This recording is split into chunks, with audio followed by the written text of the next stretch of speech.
Notre volet économique du mardi s'intéresse ce soir à l'apprentissage, moteur de notre économie.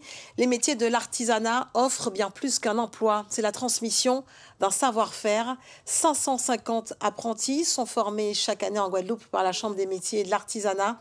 Le prix départemental de l'apprentissage a été remis hier à une dizaine de lauréats. Le prix de l'excellence a été attribué à Camille Diafan, petit bourgeois de 17 ans. Il représentera la Guadeloupe le 15 novembre à Paris lors de la remise du prix national des apprentis. Ils sont de plus en plus nombreux à choisir l'apprentissage, la voie de l'alternance, cette formation qui combine cours et travail en entreprise. Mais est-ce un véritable tremplin vers l'emploi? Nous avons rencontré 2 jeunes apprentis. Ils sont plutôt contents de leur choix. Reportage Rudy Rilsi. Jimal Dormiola est très attentif aux conseils de son tuteur. Tu fais ton moins à chaque fois et ensuite en dernier, on fait le plus. Ce matin, l'apprenti électricien effectue le branchement de convertisseurs de panneaux solaires. C'est pas plus compliqué que ça, donc ça va. Même s'il commence à maîtriser le travail, on va câbler les régulateurs. Son tuteur n'est jamais très loin pour bien le contrôler. Il faut donner la base, puisqu'en vérité, même s'ils connaissent le travail, il y a quand même l'ordre. Jimal prépare un brevet professionnel en électricité au centre de formation de la Chambre des métiers de Guadeloupe. Il se forme en alternance au rythme de 3 semaines dans l'entreprise, suivi d'1 semaine au centre de formation.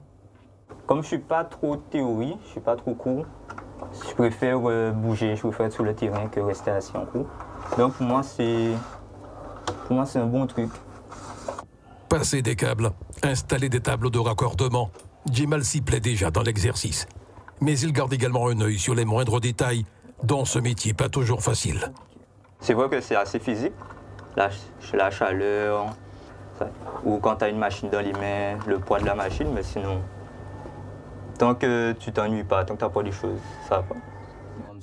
Un métier qui ne cesse d'évoluer avec l'essor de la domotique ou de l'informatique. Son tuteur appréhende tous les enjeux. En fait, on n'a pas de limite. Dès qu'on est électricien, il suffit de se former à la nouvelle technologie qui va venir. Et après, on peut tout maîtriser parce que c'est toujours la base. Et Jamal ne pense pas être loin d'avoir toute la base pour monter son entreprise, qu'il pense ouvrir après l'acquisition de son BP. Pour que je puisse être capable de travailler dans tout ce qui concerne de près ou de loin l'électricité. Les apprentis se confrontent de plus en plus aux réalités terrain dans les entreprises qui les accueillent. Je passe d'un tuyau 100 à un tuyau 40.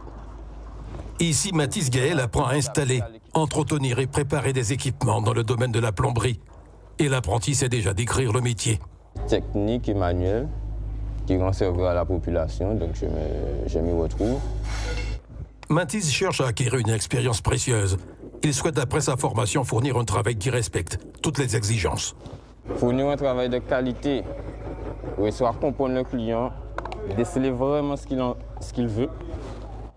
Mathis et Jamal savent que leurs travaux les aideront à développer leurs compétences et leurs connaissances nécessaires pour qu'ils réussissent dans leur industrie respective.